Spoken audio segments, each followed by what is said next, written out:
मेरठ की मुस्कान पूरे देश के अंदर अब बेवफाई की पहचान बन चुकी है।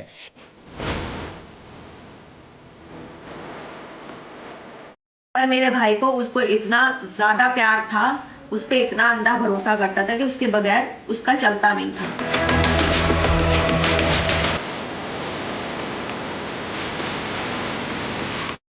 फांसी मिलनी चाहिए फांसी।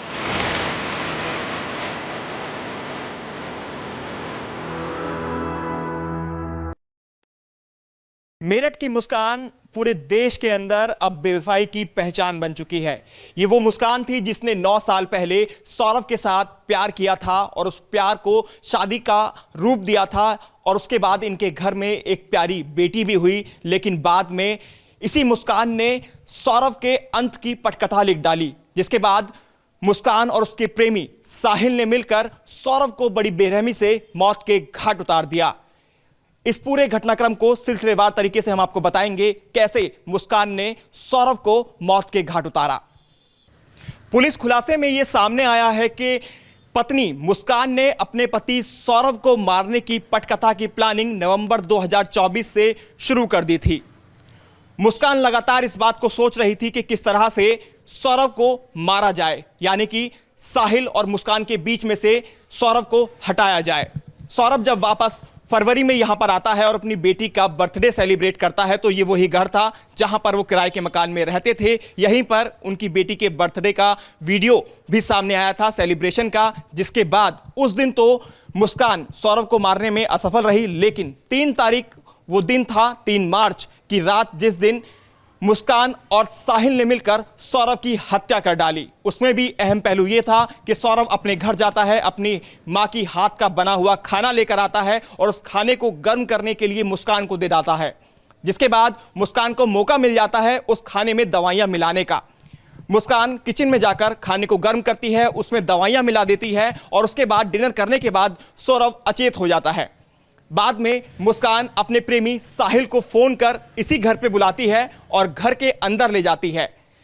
इससे पहले ही मुस्कान ने वो सारा सामान खरीद लिया था जिससे हत्याकांड को अंजाम देना था, जिसमें एक चाकू शामिल था और उस धारदार चाकू से मुस्कान साहिल से कहती है कि सौरभ के सीने पर वार करे।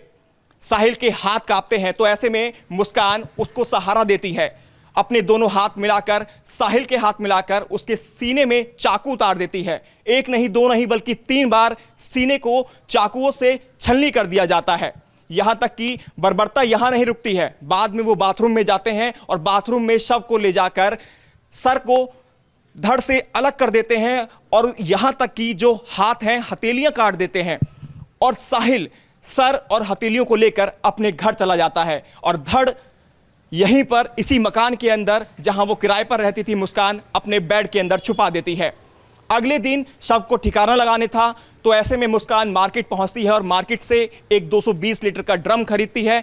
इसके अलावा सीमेंट लाती है, रेत लेकर यहां पर पहुंचती है। जब ये सारा सामान मुस्कान के द्वारा इकट्ठा कर लिया जाता है तो वो प्रेमी को दोबारा बुलाती है। साहिल अगले दिन 4 तारीख को दोबारा यहां पर आता है और उस ड्रम के अंदर डेड बॉडी को लगाया जाता है। डेड बॉडी के ऊपर सीमेंट का लेप कर दिया जाता है ताकि किसी को शक न हो कि इसके अंदर डेड बॉडी है और इसमें से बदबू आए। ये सब घटनाक्रम इसी घर के अंदर अंजाम दिया गया और यहां से ये सब करने के बाद मुस्कान यहां से निकल जाती है अपने प्रेमी के साथ पहाड़ों की वादियों में घूमने के लिए। तो चाहते नहीं थे, मगर उसकी मां ने जबरदस्ती उसको भगवा दिया लड़के के साथ और फिर आके पुलिस से कंप्लेन कर दी कि इनका लड़का लेके भग गया। यहाँ आके बहुत उधम मचाया उसने, बहुत करा। हमने कहा भाई जब तेरे को पता है कि भग गया तो जाके तू ढूंढ, हम क्यों ढूंढे अपने लड़के को, तेरी जिम्मेवारी बनती है, लड़की भागी है तो कह रही नहीं तुम्हारा लड़का लेके गया, कहाँ लेके गया, लेकर आओ, पकड़ के लाओ, फलाना करो। मैंने कहा भैया हमारे बस की नहीं, तू जाकर पकड़। मुस्कान ने नहीं की पना मोहब्बत, उसकी मोहब्बत होती तो आज को ये दिन देखना नहीं पड़ता। आपके बेटे ने तो की थी ना, तभी आपके विरोध में जाकर पागल हो गया था, उसने की ना। और वो उससे भी ज़्यादा नहीं थी, लड़की से ज़्यादा लगाव हो गया था उसको कि मैं लड़की को नहीं दूंगा इसको। जो छोटी बेटी 6 साल की थी, कि लड़की को नहीं दूंगा इसको, भले तलाक दे दूंगा, उसको नहीं दूंगा। वो चाहती थी कि ये भी मेरे पास रहे, लड़की भी मेरे पास रहे, पैसा भी मुझे मिलता रहे और मैं आराम से ज़िंदगी बिताती रहूँ। तो वो तो इस चीज़ में भी राजी था, कम से कम उसको मारती तो नहीं, पैसा तुझे दे रहा था, सब चीज़ तुझे। उनको फांसी की सज़ा हो। अगर नहीं सरकार देती है या कुछ करती है तो वो पब्लिक को सौंप दे, पब्लिक अपने आप करेगी। हम तो योगी जी से और मोदी जी से यही गुहार लगाएंगे कि भाई उनको सजाए मौत हो। सौरव की बहन सौरव से बात करने के लिए मैसेज कर रही थी, कॉल कर रही थी। कॉल को लगातार मुस्कान डिस्कनेक्ट कर रही थी और टेक्स्ट मैसेज कर रही थी, जिस पर वो कह रही थी कि अभी वो बात नहीं कर सकता है, वो कहीं बाहर है। कभी नेटवर्क इशू बताना, अलग अलग तरह के तरीके बताना ताकि वो बात ना कर सके। लेकिन इस दौरान सौरव की बहन को शक हो जाता है कि सौरव के साथ कुछ ना कुछ हुआ है, क्योंकि 13 तारीख छोटी होली वाले दिन दोबारा से वो होली की बधाई देने के लिए उसको कॉल करती है और लगातार मुस्कान के द्वारा कॉल को डिस्कनेक्ट किया जाता है। जिसके बाद सौरव की बहन अपने मायके आती है और ये बताती है कि सौरव के साथ जरूर कुछ ना कुछ हुआ है और उसका परिवार सौरव के बारे में तलाश करना शुरू कर देता है। सौरव को मौत के घाट उतारने के बाद मुस्कान और उसका प्रेमी साहिल मेरठ से कैब बुक कर हिमाचल की पहाड़ियों में घूमने के लिए निकल पड़ते हैं, जहां पर वो 13 दिन रहते हैं। लेकिन इन 13 दिनों में क्या कुछ हुआ ये हम आपको बताते हैं। दरअसल मुस्कान गई थी ताकि अगर कोई सौरव से कांटेक्ट करने की कोशिश करे तो वो लगातार उससे बातचीत कर सके और ये एहसास किसी को ना हो कि सौरव को मौत के घाट उतार दिया गया है। इस दौरान सौरव की बहन लगातार कांटेक्ट करना चाहती थी सौरव के साथ, तो उधर से मैसेज में मुस्कान के द्वारा रिप्लाई दिया जा रहा था। छोटी होली वाले दिन भी सौरव की बहन के द्वारा उससे बात करने के लिए कॉल की गई, लेकिन उसको लगातार डिस्कनेक्ट किया गया। उसके द्वारा यह भी पूछा गया कि वो अपनी बेटी को अपने साथ क्यों नहीं लेकर गया, तो उधर से रिप्लाई किया गया कि यहाँ पर टेम्परेचर बहुत कम है। ऐसे में सौरव की बहन को शक हो गया। वो अपने मायके आती है और वहां पर बताती है कि उसे कुछ अनहोनी होने की शंका है। जिसके बाद सौरव का बड़ा भाई ब्रह्मपुरी थाने पर पहुंचता है। 17 तारीख को पुलिस को बताता है कि उसका भाई लापता है, क्योंकि वो किराए के मकान पर जब पहुंचता है तो वहां उसे सौरव नहीं मिलता है और उसके मोबाइल पर जब लगातार कॉल की जाती है तो मुस्कान लगातार कॉल्स को डिस्कनेक्ट करती हुई दिखाई देती है। लड़की पहले भी भाग गई थी, वो पहले से ही कैरेक्टर में खराब थी, पर मेरे भाई को उसको इतना ज़्यादा प्यार था, उस पर इतना अंधा भरोसा करता था कि उसके बगैर उसका चलता नहीं था। उसको तो यही लगा ना कि मैं सब कुछ देखूं और जाऊं। उसका प्लानिंग ही यही थी और उसने पहले से ही प्लानिंग करके चली थी कि मुझे ये सब ले लेना है और मैं निकल जाऊंगी। उसे ये नहीं पता था कि मैं फंस जाऊंगी। 17 तारीख को ही मुस्कान वापस मेरठ लौटती है, लेकिन अपने मायके जहां वो रहती थी, अब बचपन जहां उसने गुजारा अपने माता पिता के पास। दरअसल इस दौरान इन 13 दिनों के अंदर घूमने के दौरान मुस्कान और उसके प्रेमी साहिल ने कई वीडियोस बनवाई, ड्राइवर से वीडियो बनवाई और इन वीडियो को अपलोड भी किया। एक वीडियो में वो होली खेलते हुए नजर आए जिसमें रंग लगा हुआ था और एक वीडियो साहिल के बर्थडे सेलिब्रेशन का भी था जिसमें ड्राइवर के द्वारा केक मंगवाया गया। उसकी ऑडियो क्लिपिंग भी वायरल हुई जो पुलिस के पास साक्ष्य के तौर पर है। केक कटिंग करवाई गई, यानी कि पूरी की पूरी चीज़ें सोशल मीडिया पर भी मुस्कान के द्वारा अपलोड की गई। मैं अपने आप बर्तन फेंकती थी, अपने आप मतलब कि बाल बाल नोचती थी, क्योंकि हमारे तो सामने से सब दिखाई देता था। हम छत पे सोते थे। हाँ, मतलब वो ऐसा दिखाना चाह रही थी जैसे उसको कोई मार रहा हो, लेकिन ऐसा कुछ नहीं थी। रात को मतलब कि पुलिस ले लेके आती थी वो यहाँ से। कभी उसकी मम्मी आ रही है, गाली क्लोज कर रही थी इनकी गेट के बाहर खड़ी होकर। मतलब कि बहुत ही बदतमीज लोग थे वे, और अब उसने ऐसा कर दिया। और यही वो घर है जहां पर 17 तारीख की रात को मुस्कान वापस आती है और जब घरवाले ये पूछते हैं कि सौरव कहाँ है तो मुस्कान ये कहती है कि सौरव को उसके घरवालों ने मार डाला, लेकिन इस बात पर किसी को भरोसा नहीं था। मुस्कान के परिजनों ने जब मुस्कान से सख्ती से पूछा कि आखिरकार सौरव कहाँ है, सही सही जवाब दे, तब मुस्कान ने अपनी मां को बताया कि उसने अपने दोस्त साहिल के साथ मिलकर सौरव की हत्या कर दी है। ये सुनकर मुस्कान के परिजनों के पैरों तले से जमीन खिसक गई और इन दोनों ने ही मुस्कान को पुलिस के सामने पेश कर दिया, ये बताते हुए कि मुस्कान और उसके दोस्त ने मिलकर सौरव की हत्या कर दी है। वही जब हम उसे लेके जाने लगे थाने तो फिर उसके दिमाग में हमने फिर कहा, मैंने कहा बुलबुशु भी अभी भी बता दे कुछ बात है। तब इन्होंने कहा कि मैं तेरा साथ दूंगा हमेशा, जो भी तूने करा है गलत बता। तब उसे लगा कि पापा मेरे फेवर में हैं। तब उन्होंने सच्चाई बोली कि पापा मैंने और मेरे साथ एक लड़का था साहिल, उसने करे। क्या कहना है? क्या कह सकते हैं हम, यही कहेंगे कि उस लड़के के लिए जस्टिस मिलना चाहिए। हमारा भी बेटा है, उन दूसरे के घर का बच्चा गया है। मैं ये दिखावे के लिए नहीं बोल रही, ये मेरे भगवान को पता है, ये मेरे बच्चों को पता है कि मैं ये केवल इसलिए कह रही हूँ कि सौरभ जानते हैं कि हमने उनकी रेस्पेक्ट करी और वो हमारी करते थे। बस क्या न्याय मिलना चाहिए, क्या फांसी मिलनी चाहिए फांसी।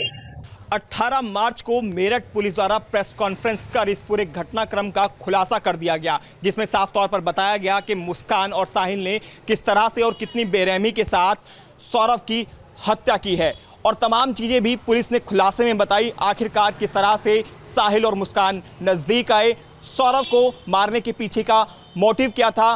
दरअसल मुस्कान और साहिल दोनों सौरभ को अपने रास्ते से हटाना चाहते थे, और सबसे शातिराना दिमाग अगर इस पूरे घटनाक्रम में किसी का रहा तो वो थी मुस्कान। अब वही वो मुस्कान है जो सलाखों के पीछे है, जिसको अब उसके कर्मों की सज़ा मिल रही है, और सभी लोग चाहते हैं, यहाँ तक कि उसके घरवाले भी ये चाहते हैं कि मुस्कान को फांसी की सज़ा मिले। और चलिए अब आपको सौरभ और मुस्कान की लव स्टोरी के बारे में बताते हैं, जो कैसे हिट स्टोरी में तब्दील हो गई। ये स्टोरी जो खूनी अंजाम तक पहुंची, इसे जिसने भी सुना वो दहल गया। सौरभ और मुस्कान की मुलाकात इसी मोहल्ले में यानी ब्रह्मपुरी में शुरू हुई। मिलते चले गए, एक दूसरे को पसंद करने लगे, और फिर धीरे धीरे इनका प्यार परवान चढ़ा।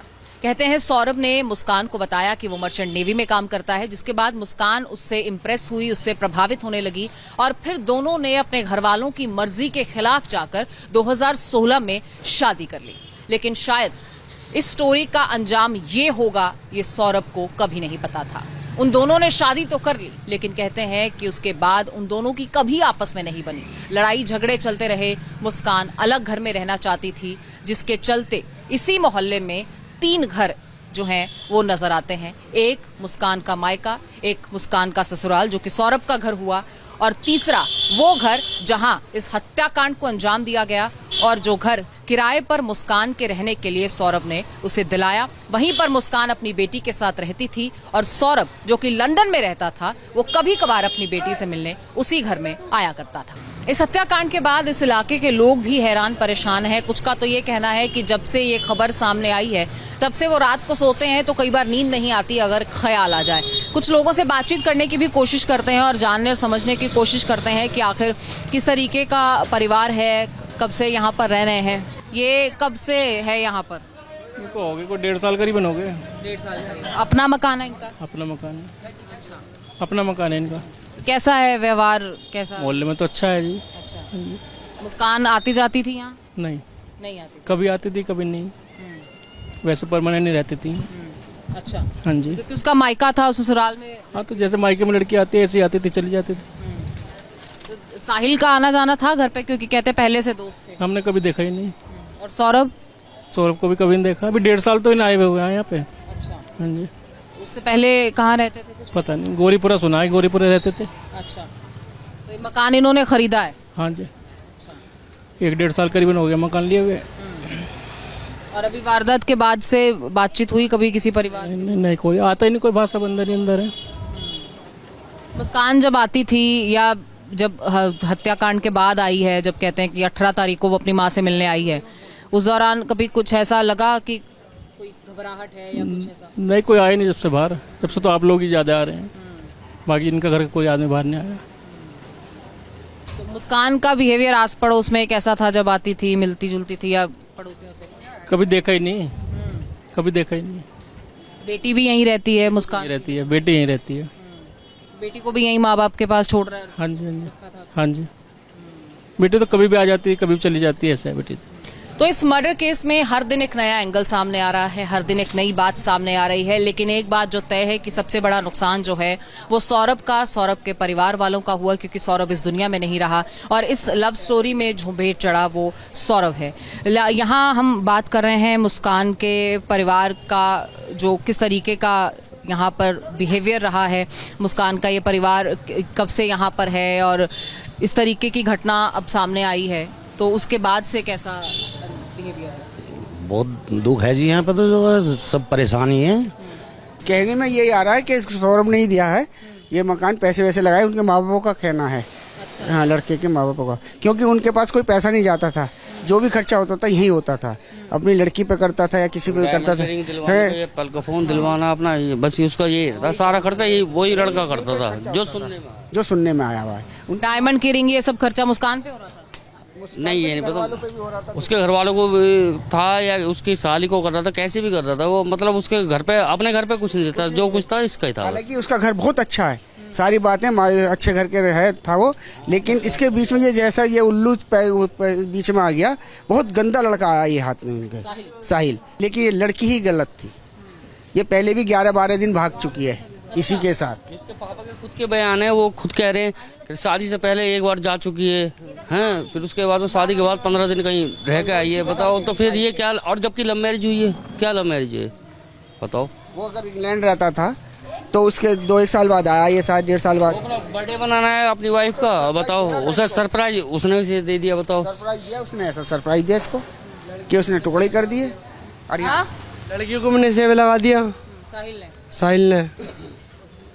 मुस्कान के किरदार को लेकर मोहल्ले में पहले भी कोई चर्चाएं थी? कोई चर्चा नहीं आई थी, लेकिन हाँ ये वाली आई थी कि वो पहले लेके भाग गया ये करके किसी और के साथ, जब तक वो इंग्लैंड में था तो वो लेके भाग गया।